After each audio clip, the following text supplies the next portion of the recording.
Good evening to everyone who's joined here and who will be subsequently joining. It's good evening for me because I'm logging in from Dubai. Sunita is logging in from India. And of course, I know Mumita, you're logging in from India as well. Shimila, we haven't heard from you, so I'm not sure where you're logging in from. So first of all, I'd like to welcome you all to the fifth session of my Chai Coffee and Research Conversations. Thank you for being here this evening. It's 7 p.m. in Dubai. Tonight, we are taking a little detour from our usual sessions of English language teaching research.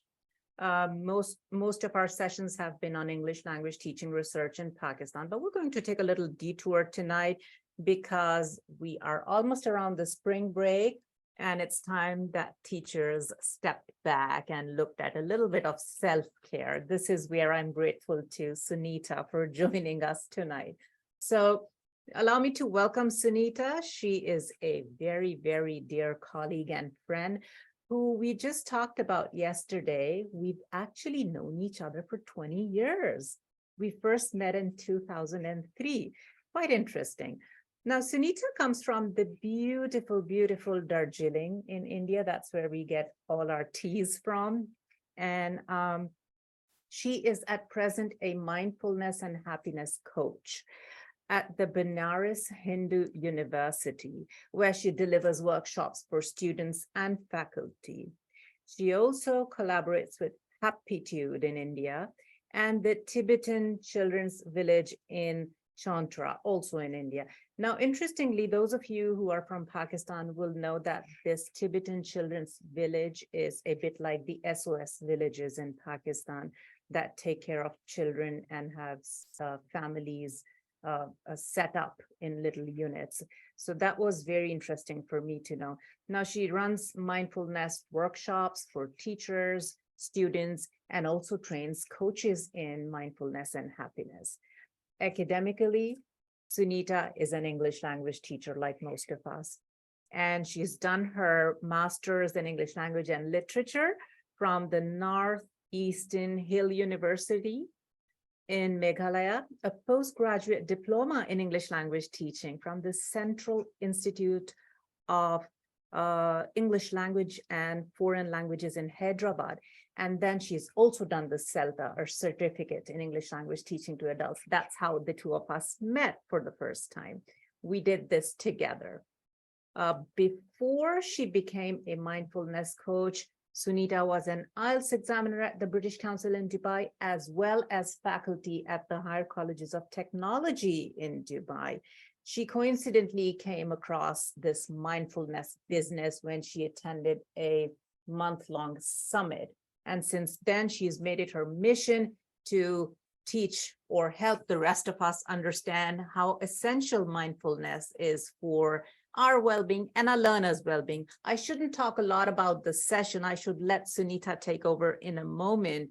I'm excited because tonight Sunita will be taking us through some practices in mindfulness and help us to figure out how we can best support the development of our learners as well as take care of ourselves. Now, having said all of that, I think I've taken 5 minutes and now it's time for me to hand over to Sunita so that we can enjoy the rest of the evening. Over to you, Sunita, please go ahead. Thank you so much, Naziha, Dr. Naziha, and good evening to everyone present here and on Facebook Live. Yes, as the introduction goes, I'm Sunita. I used to be an English language teacher, but for now I've taken to being a mindfulness coach full on. The places mentioned like Banaras Hindu University and the TCV school in Chantra, these were places where I ran mindfulness sessions. And also with Happitude, I worked with them for 2 years, designing a curriculum and then piloting it and delivering it to coaches. So that's been my journey with Happitude. Now I'm kind of a freelancer doing it on my own and trying and take this out into the community as much as possible. So I'm very grateful to Dr. Naziha for giving me this platform and for being able to share mindfulness practices with teachers who are, very, very valuable. And I think just as we give a lot of importance to student well-being, teacher well-being also needs to be given that attention and importance. So welcome everyone. I'm going to start with my presentation and lead you on.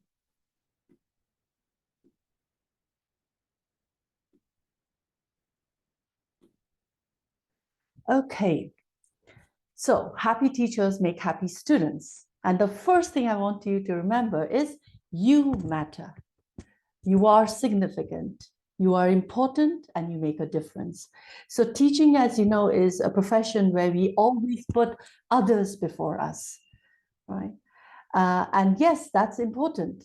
And that's what our job is. However, it's also very important for us to remember that I matter and I need to take care of myself in order to be able to do the best that I can and to meet the demands of my profession. So, okay, so let's start with this. Okay, sorry. All right. Okay, so we'll start with the ritual, and I'll invite you all to just observe a minute of silence. I'm going to play this timer, and I invite you to, if it feels comfortable, please close your eyes and just be silent, observe yourself in that stillness for a minute.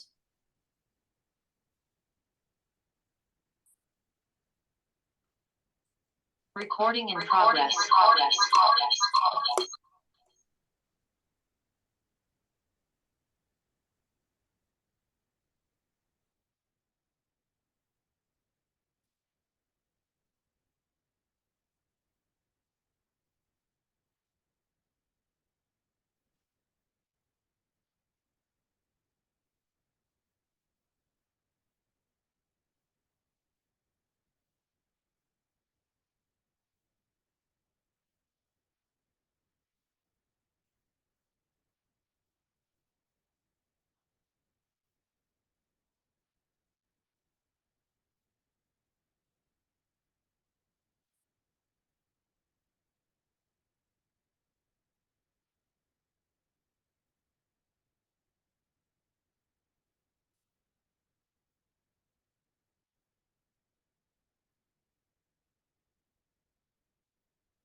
Okay, thank you very much.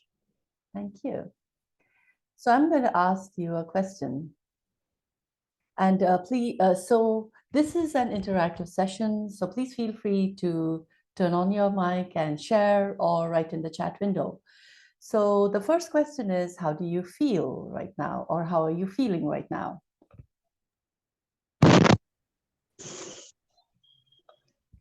Hi, Mamita. Yes. How are you feeling? Yeah, I did it earlier also. So we are from the same place, West Bengal. So, and India is the land of meditation and this thing. So this practice brings tears in my eyes because like I felt something beyond universe, something I can connect to the Almighty. So I felt like that way. Thank you. Thank you, Shifa. Good to see. Yes, Shifa, I'm so glad to see you here. Yeah. So if you were able to do that minute of silence, could you share how you're feeling right now? Can I speak for a moment? Yes, yes, yes, please. I think this 1 minute allowed me to disconnect for a moment, although I had to open my eyes a couple of times to let people into the room.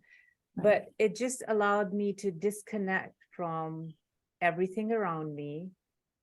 And then there was complete silence and stillness. So I got a couple of seconds of that. So that was interesting for me. Thank you so much. Thank you. Okay. All right. The next question is, what are you grateful for right now? What are you grateful for right now? Sorry, what is the question again? What are you grateful for? What are you thankful for right now? Well, may I? Yes, yes, please go ahead. Yeah, I'm thankful that I in my career, I'm sorry, I'm very fortunate that fortunately I got a career path where I can connect to the children, and like they are mostly between ages 4 to 14 years. So first of all, they are, I mean, it's like that you can write so much on an empty blackboard. So I find them, whatever I interact with them, I try to teach them, they can capture it easily. So I'm very much thankful that I got a such profession where I can connect it with people like you, the teachers, and children, the students. Thank you so much. Thank you, Momita. Right. And Shifa has already shared in the chat window that she's tired. And so she's very thankful to have a comfortable bed to sleep in. Thank you, Shifa.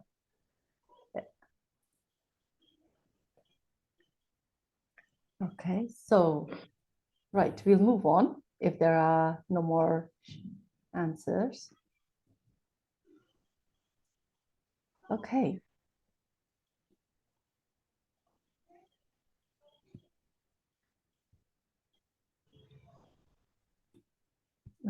Okay, as an educator, now let's look at this question. As an educator, what are the expectations?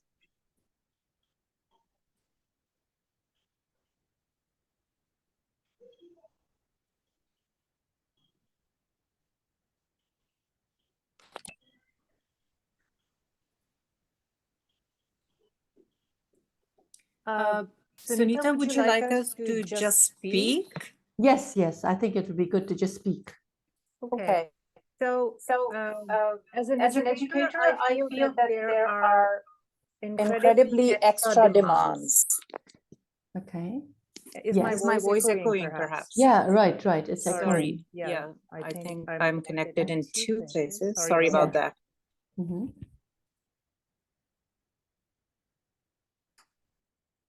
So I feel that as an educator, sometimes we feel that there are unrealistic expectations because it's Mhm. students, teachers, parents, admin, just about everybody. And then if you're at a certain level, for example, perhaps if you've done maybe higher education, then there are extra demands of people seeking support from you as well. Mhm. So as an educator, I feel that we are under a lot of emotional and social pressure other than professional. Thank you. I don't know if our other colleagues here feel the same way. Yes, please feel free to share. Yeah, the session is an interactive one, so your sharing will really help. Yeah. Please feel free to just speak up. We're just conversing. This was supposed to be an interactive session, like Sunita said. Just speak up. I think I have some bandwidth issues. Yeah. Hi, Okay. Shifa, your And an voice- echo. There's a Yes, dreadful there's an echo. echo. There's an echo. Yeah.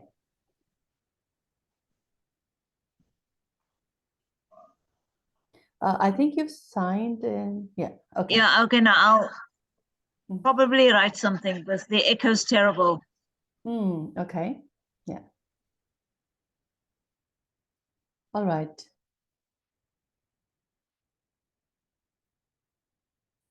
Anyone else who would like to share? Niharika, Chimila.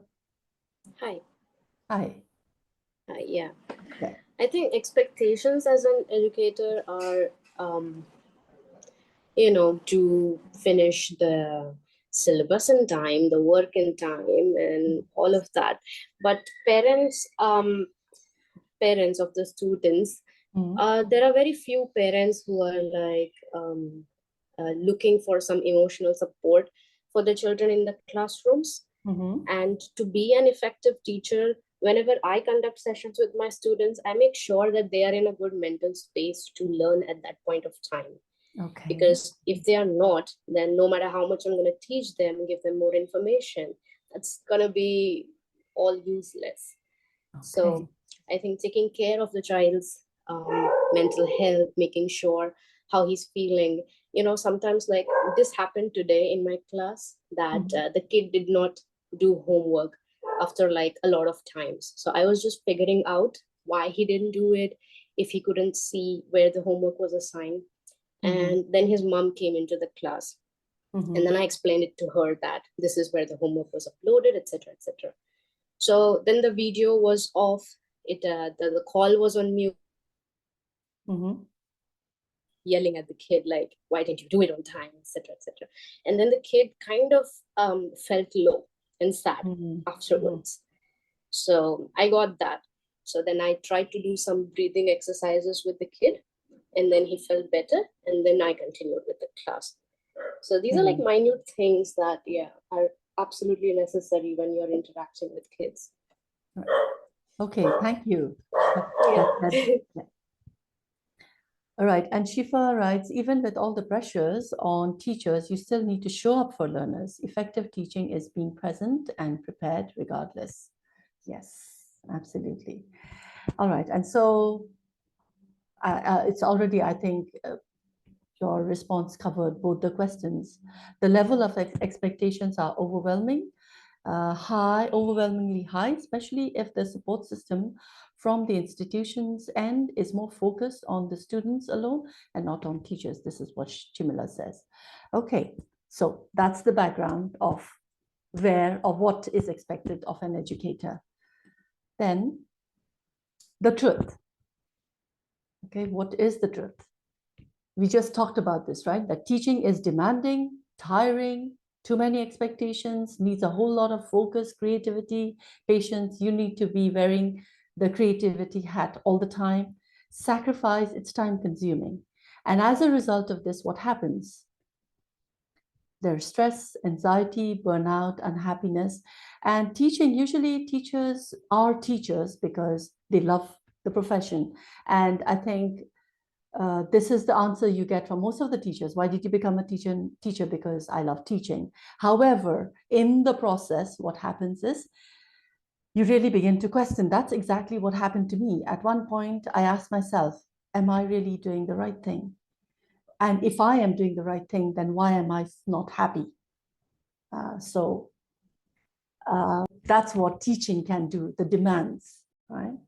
And then the gap. Like as a teacher, before you come to teaching, before you start teaching, you've done this teacher training programs or courses. In the teacher training courses, what do you learn?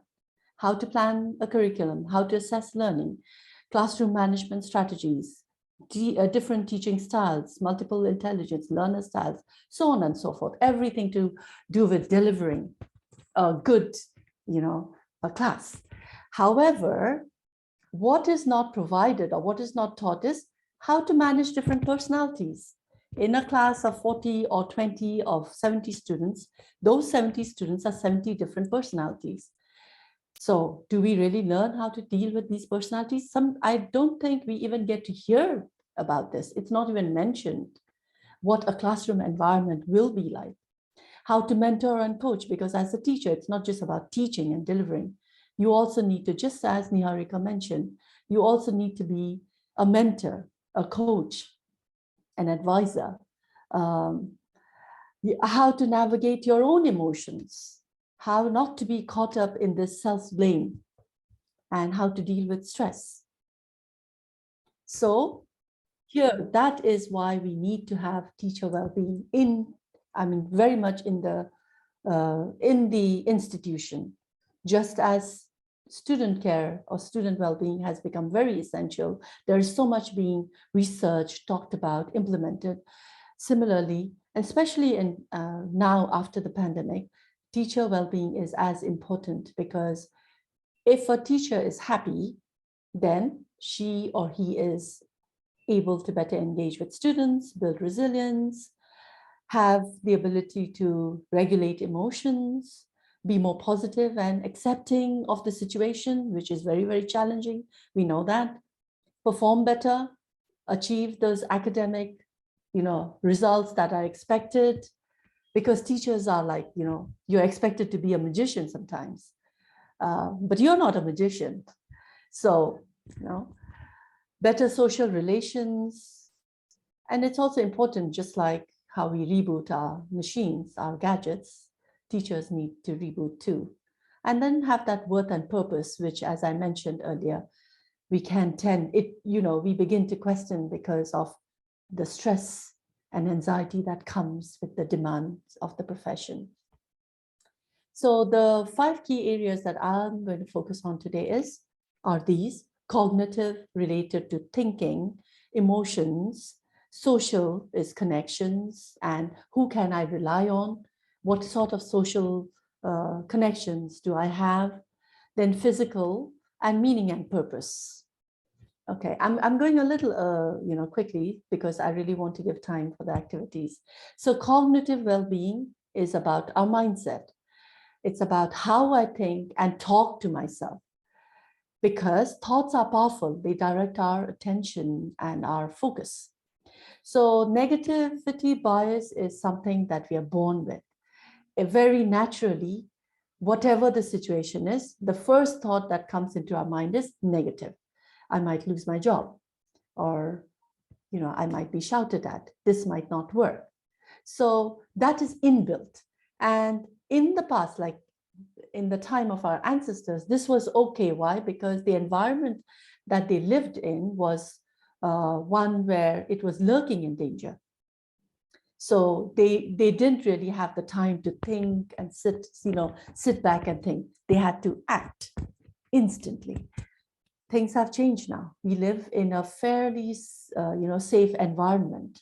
So what is required is for us to be able to take a backseat, give ourselves time to pause, and then respond.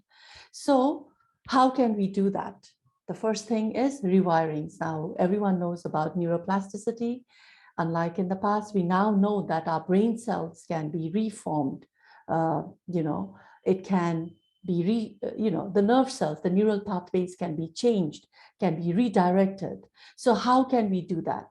One way to do that is by consciously, deliberately making the effort to celebrate small achievements. Think about things that work well. And achievements need not be big.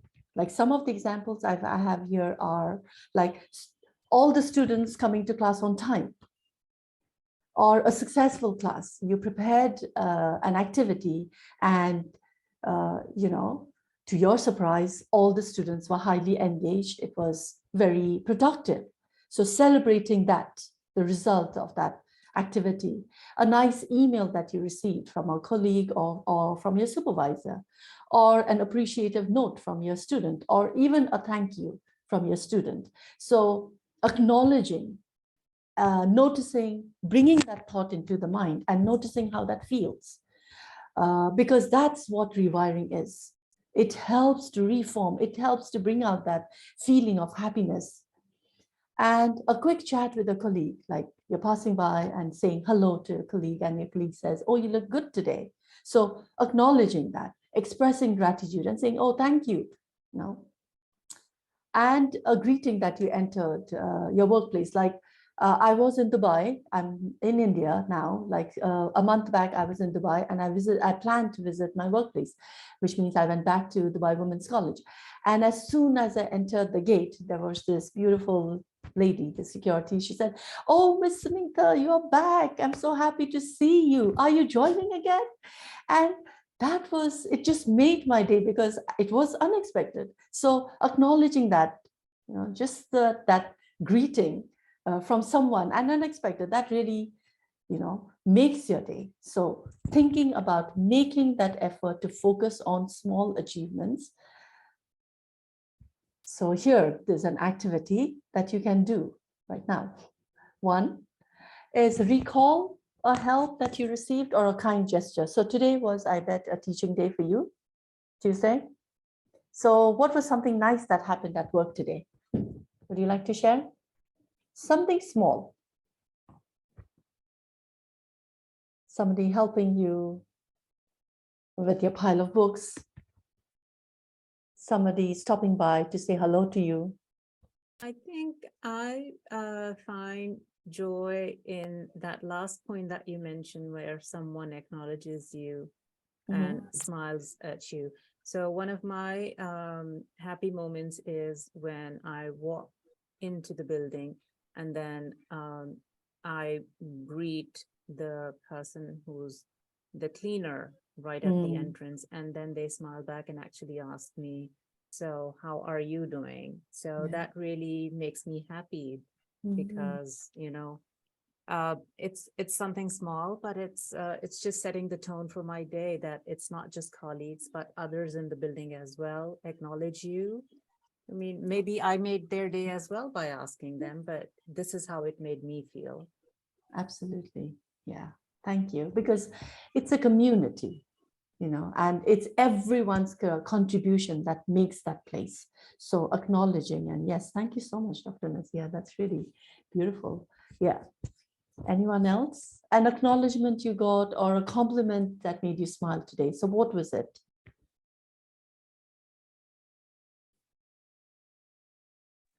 May I? Yes, please.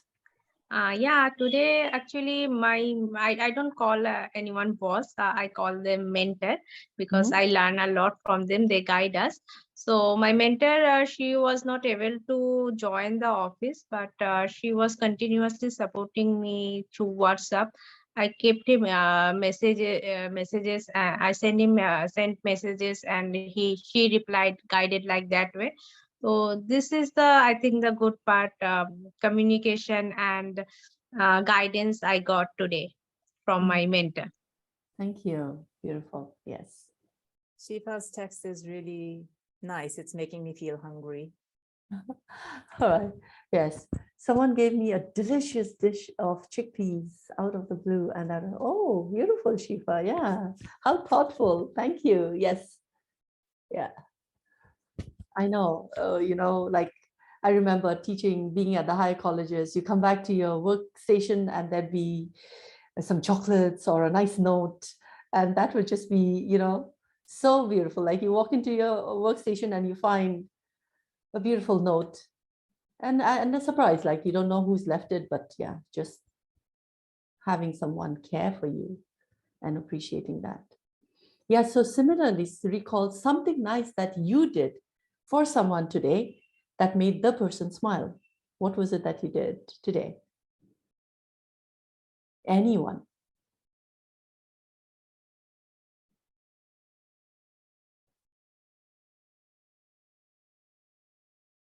I hope we did something nice today. I'm just thinking now. Okay.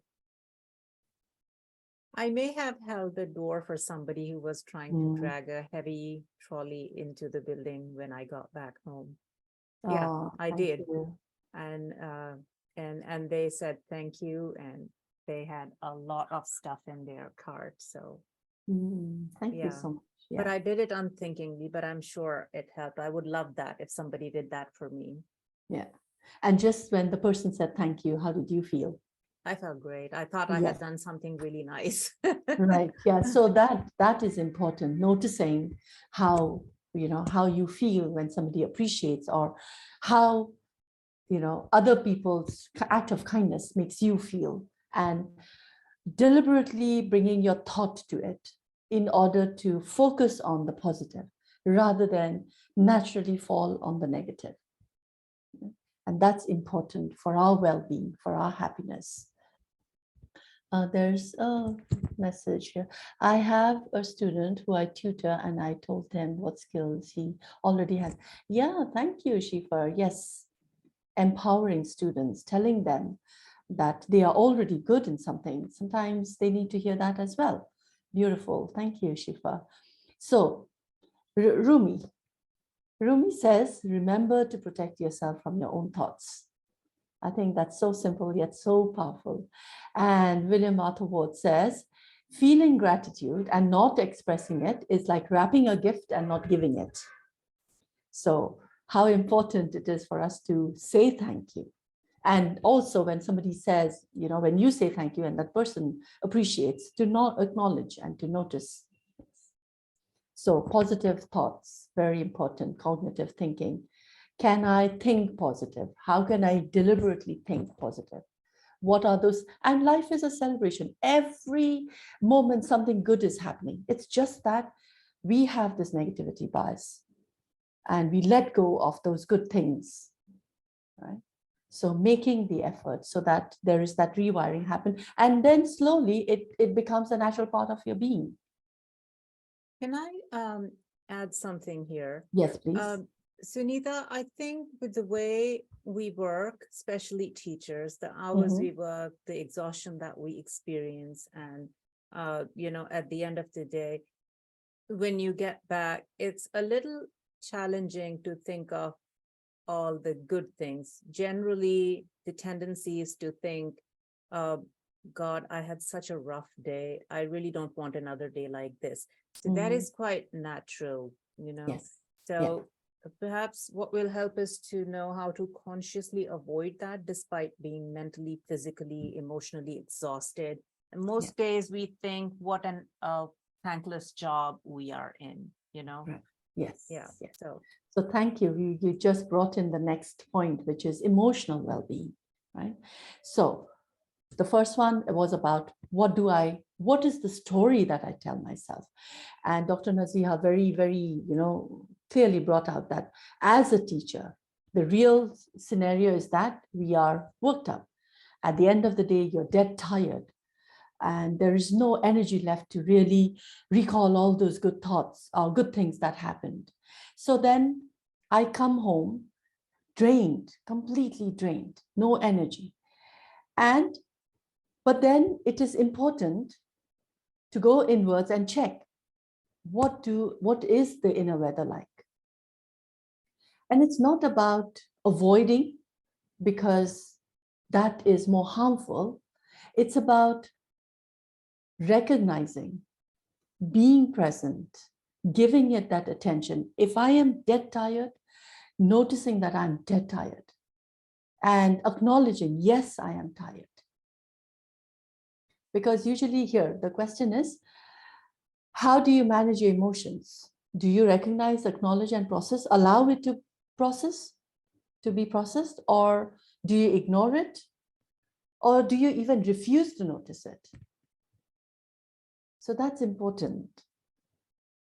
So I'm going to lead you into this activity, which is a very important or useful, very common mindfulness practice, which is called the practice of rain. So here in this practice, what do we do is emotions come because of a reason, and being present to this emotion is important rather than ignoring it or covering it up or, doing something else, not allowing it to surface, because that's what builds up and leads to stress and burnout. So rather than allowing it to pile up, what can we do? This very simple practice. So we can do this together now. First is today. So if there was something that happened today that made you angry or sad or upset, bring it to mind. You can even write it down on a piece of paper. If nothing bad happened today, then maybe yesterday or maybe day before or last week. So something, a strong emotion that you experienced. Name that experience. Name the emotion. Was it anger? Was it sadness? Was it regret? So think about that emotion and write it down. And now, so how I'm going to, or how this process works is, you recall the emotion, and then you know that you have this emotion. You don't judge it, just as it is. I am angry, and I see that anger in me. And then where do I see that anger? Like, that means, where do I feel it? Which part of the body? Head. I have a strong headache or heaviness. Chest, knees, shoulders. Where do you feel it? And can you give it shape? You know, is it a big circle? Or is it not too big, right? Can you give it color? Black, red. And then it is anger or it is sadness. And I see it. And this is how it appears for me. And I feel heaviness. Yes, I feel tightness. I'm not able to, I have short breaths. I feel, my palms sweaty palms, stiffness. So what is it that I'm experiencing? How is it showing up in the body? So that's the investigation part after acknowledging it. And now that I notice it and I see what is coming up, how it is showing up in me, I nurture, I give myself some compassion. And I say, I can recognize this emotion. It's alive. This is how it is showing up. And it's okay. This emotion is here, taking all my attention, all my focus, and I allow it to be here. But I also tell myself that it's there. I'm here for you. I'm here for you. And for as long as that negative emotion exists, I'm present. I can see it. I can feel it. I can sense it. I can see it. So, do you want to do it? Are you ready? Okay. So please sit with your feet touching the ground. If you're sitting on a chair, allow your feet to be well rested on the floor or the carpet or the rug, and keep your back straight and upright. And if you have written the emotion and you remember it, then you can close your eyes and just bring that emotion to mind. So replay the situation, what happened, and how this emotion came up. And so the first thing is it anger? Is it sadness? Is it regret? So label the emotion. I feel anger, or I am angry. And it's not about the outside, what made me angry. It's not about that. It's me experiencing that anger. So I am angry, and I'm fully aware of this emotion. I see it. And now, as I'm bringing in or recalling this emotion, I try and notice, where is it? Where can I feel it most prominently? So this anger, I feel it in my chest because it's tight, or my head because it's aching, my hands because it's sweaty or stiff. So where in the body can I feel this emotion most prominently? It can be everywhere, actually, but where can I see it very clearly? And then now the intensity of that emotion. Is it heavy, big? And the shape, as I mentioned, dark, big, red. Color. What is the color of that emotion? Red, black, brown. So the color that comes up in your mind as you are living that emotion.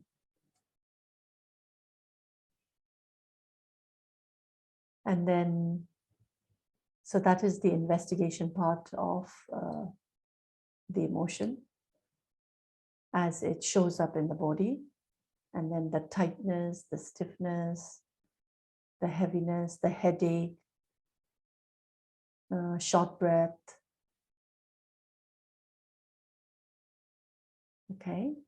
And now, so I offer myself compassion or care. So you can put your hand on your chest, both the hands on the chest, or you can give yourself a hug and you can, rock yourself from left to right and just say that it's okay. This emotion is here. I'm fully present to it. I'm experiencing it and I notice how exactly it shows up. And it's also wonderful, when you have this curiosity to notice it, how beautiful that my body is so intelligent. It speaks to me through these, expressions. And so I'm here. It's okay. And having this negative emotion is only being human. It's human nature. So for as long as this emotion lasts, I give it presence and it's okay. It's okay.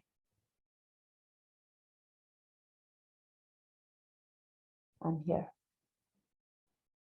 And the emotion has my back. And so notice what happens as you offer yourself that kindness, as you nurture yourself, what happens. And gently, whenever it feels right, you can open your eyes and share. So how was the experience? Very interesting, Sunita, because my pain point was being stuck in a traffic jam and getting delayed for my yoga class today. Yeah. And which killed the purpose of getting to the yoga class, literally. So I was 2 minutes away and I was in a traffic jam and I experienced a variety of emotions. And now thinking about that right now and going through this exercise, this last part, I wasn't aware that we could do that as well. It just made me feel like I'm a little bit more grounded right now. It's all over. I can deal with this. So that's the feeling I get right now. Thank you. Thank you so much. Yes. So we usually have the tendency to identify ourselves with the emotion. But emotion is like the waves. It just comes and goes. It's a result of an experience. I am not anger. I am not sadness. I am not that fear. Fear is happening because of a reason, and it's temporary. It's there and it goes. So rather than brushing it off the carpet, can I be with it and give it that attention, see it? Because these negative emotions also have a potential. And so can I be alive to it? So as John Kabat-Zinn says, you can't stop the waves, but you can learn to surf. So, yeah. And then the next is social well-being. So your connection, and when we talk of social well-being, it's connections and relationship and having that time out. So at work, and I have done this many times, do you feel guilty, sitting outside and drinking coffee with a friend because you think, oh no, it's a waste of time. Instead of doing this, I should be marking papers, or I should be planning, or, I should be doing a PD. But then please remember that taking that break is better than feeling guilty, because it's rebooting. When you come back after the break, you can perform better. You can focus better. So at work, depending on the faculty, the size of the faculty, are there or is there, someone you can rely on or count on or go to or spend time with? Because We need this connection. We need somebody to listen to us. We need to be heard. We need to be felt, recognized, appreciated. So it's not wrong to go sit in the coffee shop and have tea during that lunch break, or share a lunch with a colleague. But it's also another thing is also remember to set boundaries. Things that are not healthy. It's important for you to set boundaries and to know that limit yourself, don't cross the boundary, right? And outside of work too, it's equally important to have relationship outside of work, friends, family, cooking for your family, going out with family, keeping work aside and doing something that nourishes you, that rejuvenates you. So having a meetup, and even meeting new people, going to a gathering. Like when I was in Dubai, I loved going to the opera. Dubai Opera has so many wonderful shows. And this time when I was in Dubai, I made sure that I did go to the college and meet everyone, but some of the colleagues with whom I'm very close, we met up. We went for lunch together. We spent 2 hours. With one of them, there's this beautiful park in Murdev that I like very much. So that's where we went, sat in the park, enjoyed the beautiful weather of Dubai, had tea, coffee.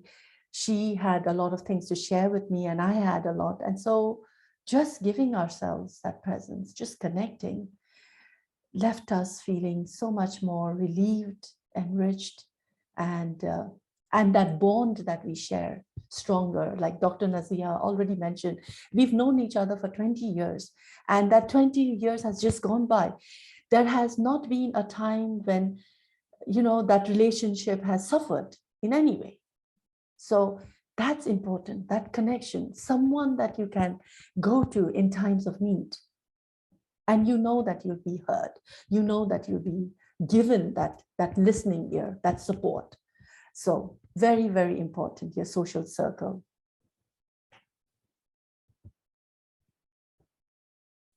Okay. All right, then physical well-being, which is food, drink, sleep, and exercise. Now, as a teacher, I have done this many times, skipped lunch because, I don't have time to eat. I have to finish marking this many papers. Or, I need to plan for my next lesson. So I really can't spend time having my lunch. But food is important. Yeah, if you don't eat well, then you don't perform well. So eating healthy, eating on time, eating right. So usually, again, what do we do? Because we are so, constrained by time, pressured by work, we bank on ready-made food or getting food from outside. But that's not healthy. I have to nourish my body. And eating for the sake of eating is like putting poison. So that does more harm than good. So remembering to eat on time, eat healthy, balanced diet, and eating right, that which is good for my body, that which is nourishing for my body, and not skipping meals. Then drink. Are you well hydrated? I also remember, and as teachers, we know how many cups of coffee do you drink in a day? Because you think, this is going to keep me awake, sorry. So limiting, because that is caffeine, again, poisoning, right? Rather than that, drink water, drink healthy juices, or have your food, have your lunch, make sure you take good, healthy lunch with you, fruit, salad, vegetables, something nice, something that is nourishing, something that, gives the body energy and nutrients that's necessary. So drinking, keeping yourself hydrated all the time, depending on where you work, the place. Sleep. 8 hours of sleep is important, and you have to make time for that, right? And before sleep, 30 minutes before sleeping, stop checking your emails, stop checking your social media, stop checking your WhatsApp messages. Stay away from technology. 30 minutes before your bedtime. And as you retire, recall all the good things that happened. And if not everything, at least 2 things, and say, oh, thank you. Today, yeah, someone offered me lunch, someone bought me coffee, someone, said something nice. My students were attentive and focused. So what is that good thing that happened? Recall so that you sleep with that positive mindset. And exercise, very, very important. Walking, a simple exercise like walking. And you do have time to exercise. You can make time to exercise. So taking short breaks in between work, okay? And getting up, walking to the coffee or maybe the lounge, walking, if there is outside. I know Dubai Women's College has a lot, very nice green area. So going there, I would do that often, walking. Movements, some people like dancing. So yeah, find time to dance. Enjoy, because that also boosts your mood. Some people like yoga, aerobic, whatever it is, however you can bring in some physical movement into your daily routine. Important to do that. It doesn't have to be long.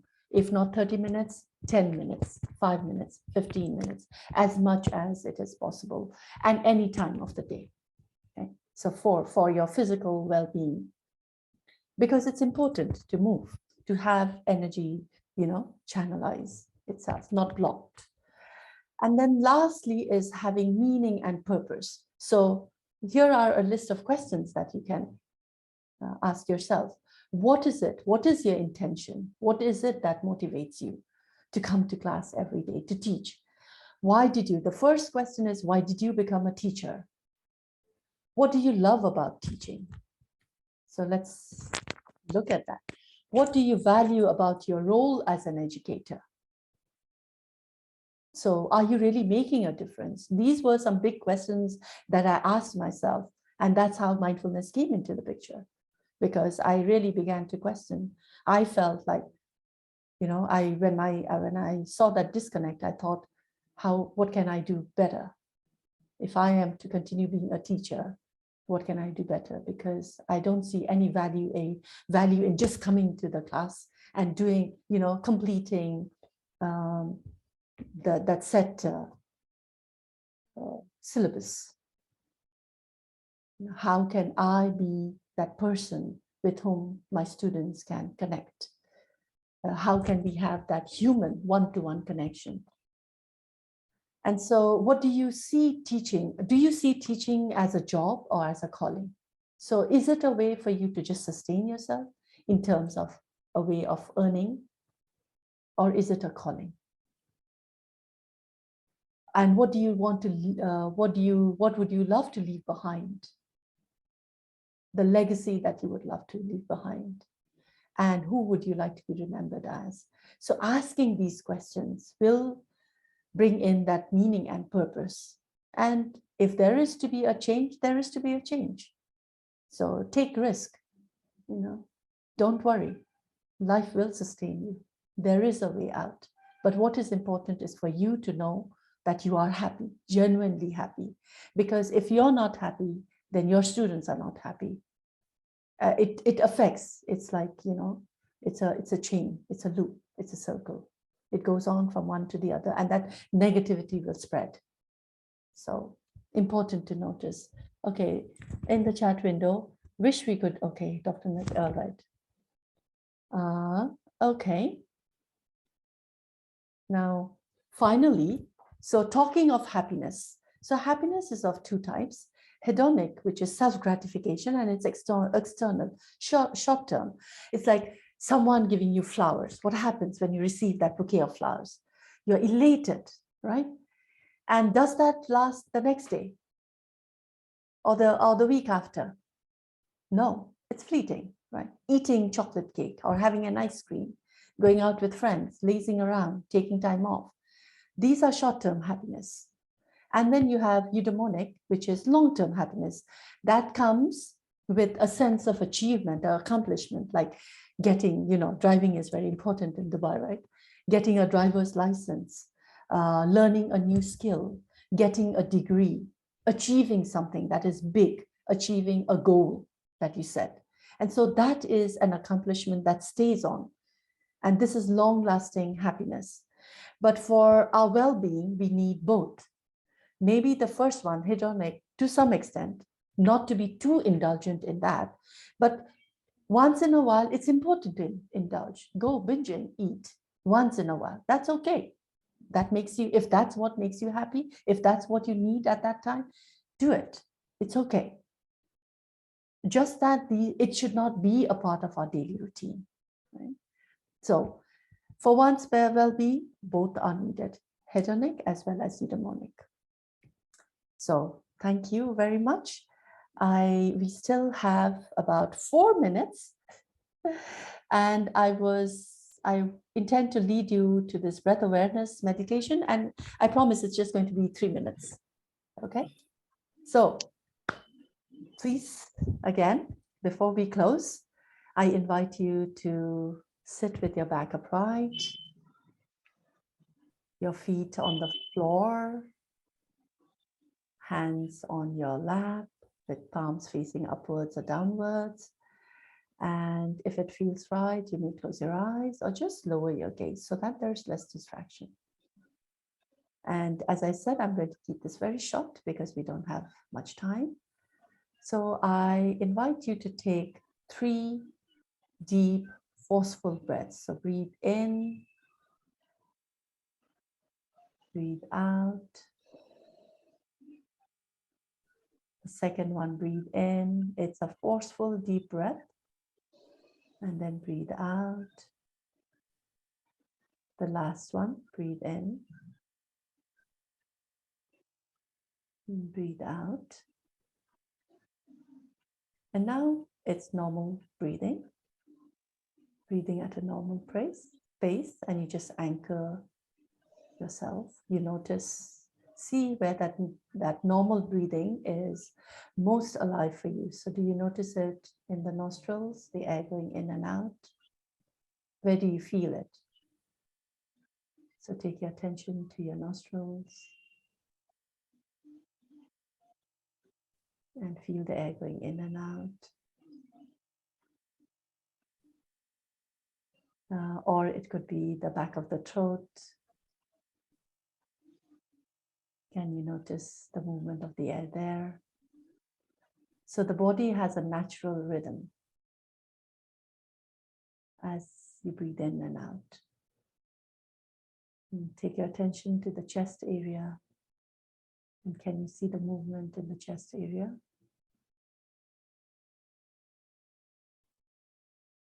Or perhaps the abdomen. Okay. Abdomen rising and falling as you breathe in and breathe out. So just being alive to this sensation of breathing, breathing in, breathing out, feeling the air going in, coming out. So there's nothing to do, nowhere to go. It's just being alive to this sensation of breathing. Breathing in, breathing out.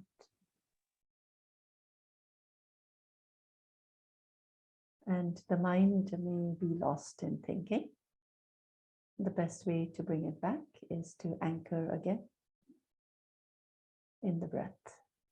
So again, notice the breathing. Nostrils, out, in, out. Just noticing. You're not changing your breathing, just noticing the breathing.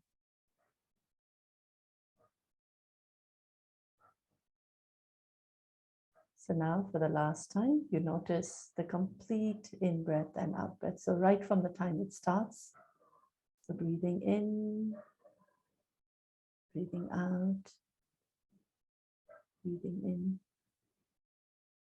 breathing out, breathing in, and breathing out. So now before we close. I invite you to make this a part of your daily routine. So set an intention to take time out and sit for at least 2 minutes, 3 minutes, 5 minutes, and simply connect yourself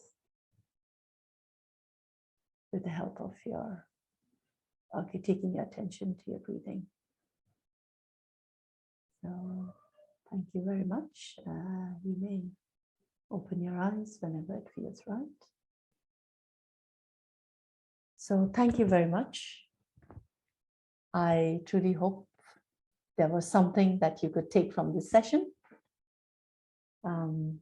So your presence, I value your presence, and I'm greatly thankful, especially to Dr. Naziha for giving me this platform, and to all of you for your presence. Thank you so much. Thank you. Stay happy, stay well, take care of yourself, because you matter. Thank you. Thank you so much. I definitely you. feel relaxed. Yeah, and you're welcome to stay. I think one of the things I was keen to know is how people engage in these practices, because I'm sure that every teacher, every adult professional has their own techniques of dealing and coping with these. So right now the forum is open for any questions, suggestions, any personal practice you'd like to share. Please go ahead. I mean, one of the things I know that has worked for me, for example, is that I do carry a bottle of water with me everywhere. And for instances like being stuck in traffic or experiencing anxiety, I just make sure that I have that with me, because it calms me down. So water is my eternal life source. So, I mean, you're welcome to share. I've always been intrigued by how people cope with things in terms of being grounded and mindfulness practices. So, yeah.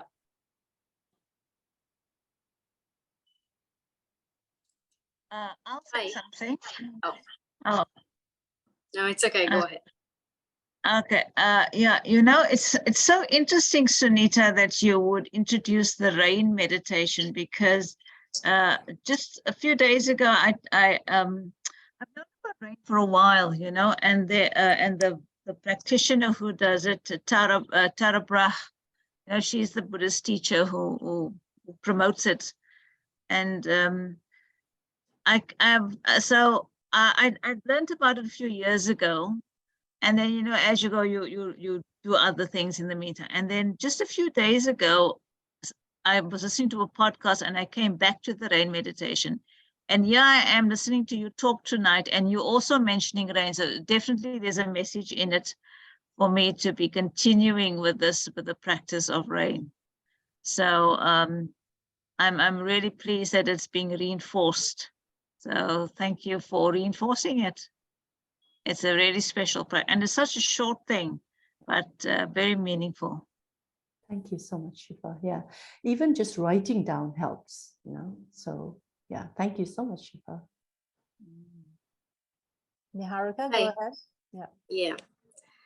I wanted to ask something. So I am a math tutor, and I've been a math tutor for around 2 years now, and all my work is online. But I really want to connect with kids offline as well. Even in the online sessions, we do a lot of talking. It's not just maths. We share our emotions, we share how our day was, etc. But I am recently also interested in social and emotional well-being and providing emotional support to children. So I was wondering how I can bring myself to a position where I'm knowledgeable enough in the practices that I could exchange with children, and maybe just be in a position to be doing that properly. If there is something that I can learn, some course that I can do perhaps to be better at that. Okay, I think that's a very good question. So yes, there's something called, you talked about social emotional. So there is this course called CEL, Okay. which is also available online. You can register and do it. There's a lady by the name of Mini Srivastav who has kind of come up with this curriculum. She worked with John Kabat-Zinn and this whole group, which is really very good. So you could, first of all, enroll for a course, do the course, then do the practices yourself, embody it, see what comes up for you, live it, Yeah. allow it to sink in, be a part of your system. And then you can start bringing it out. Correct. Because any of these practices like mindfulness, social, emotional, whatever, these things it's not like teaching other Yeah. subjects, like maths or English, where you just pick up the information from a book and deliver. But this is experiential. So Yeah. without you knowing what's happening to me and how I feel it and we are all different. So how it shows up with me may not be the same for the other person.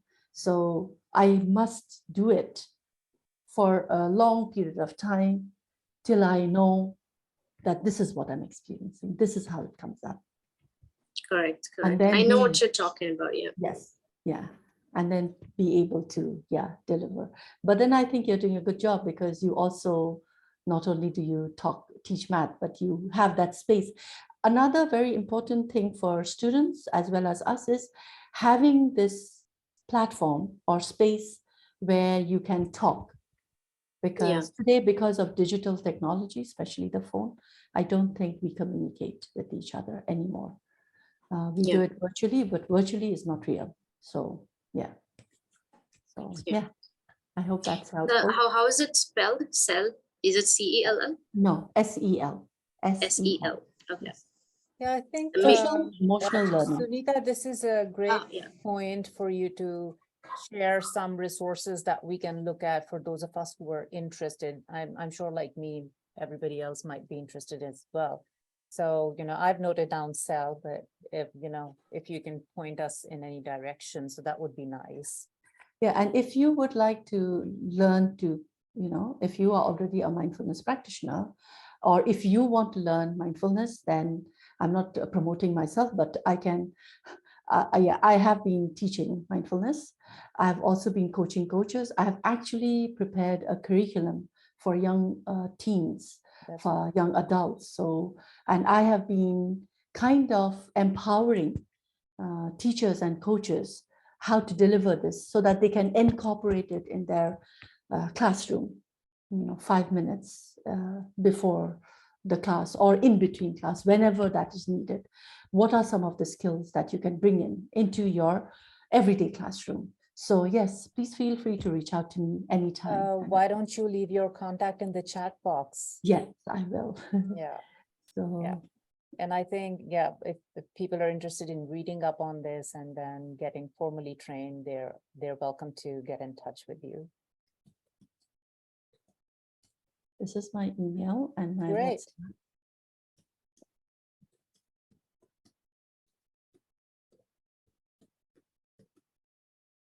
Yes. Okay, my perfect. WhatsApp. So Yeah. Everyone can take that. Yes, feel free to reach out and we can talk on this, as teachers. I think this is really very valuable. I spent a whole year coming up with a curriculum. So it's really with a very, designed with a lot of deep thought, insight, experiences that I have had. And where could it fit in? How could it fit in? You might want to consider coming back to Dubai to do this. There's a need of these things here. Yeah, maybe run a workshop. That's right. Yeah. Okay. If there's nothing else, then I'm happy to conclude the session. Once again, thank you everybody for joining. We were also live on Facebook, so that's something I'll just figure out later what's happening there. We didn't have any questions there. I know Shifali and Mumita are regular comers to our session, so I do appreciate seeing you every time we're logged on. It looks like a continued conversation from our previous session. So thank you for joining us tonight. I know it's pretty late in India, and have a restful evening. Everybody, until I see you next month. Thank you. Bye. Thank you Thank for you. hosting. Good night Bye. now. Bye-bye. Bye-bye. Bye. Good night.